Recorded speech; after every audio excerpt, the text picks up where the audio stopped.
చాలా టేస్టీగా అల్లం టీ ఎలా తయారు చేయాలో చూపిస్తాను. ఇలా చేశారంటే ఫస్ట్ టైం టీ చేసే వాళ్ళైనా చాలా పర్ఫెక్ట్గా చేసిస్తారు. మరి ఎలా తయారు చేయాలో చూసిద్దామా? స్టవ్ వెలిగించి సాస్ ప్యాన్లో మనం ఏ కప్పుతో అయితే టీ సర్వ్ చేయాలి అనుకుంటున్నామో అదే కప్పుతో 2 కప్పుల నీళ్లు తీసుకోవాలి.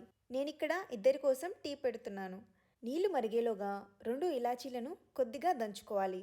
1 ఇంచు అల్లం ముక్క యాడ్ చేసి కచ్చా పచ్చాగా దంచుకొని దీన్ని మరుగుతూ ఉన్న నీళ్ళలో యాడ్ చేసుకోవాలి. 1 టీ స్పూన్తో 2 టీ స్పూన్స్ టీ పౌడర్ని 2 టీ స్పూన్స్ షుగర్ని యాడ్ చేసుకోవాలి.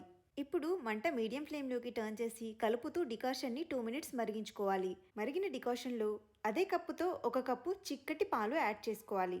పాలు పోసాక మంట లో టు మీడియం ఫ్లేమ్లోకి అడ్జస్ట్ చేసుకుంటూ గుంటగరిటతో ఇలా కలుపుకుంటూ ఉన్నారంటే టీకి మంచి రంగు రుచి వస్తుంది.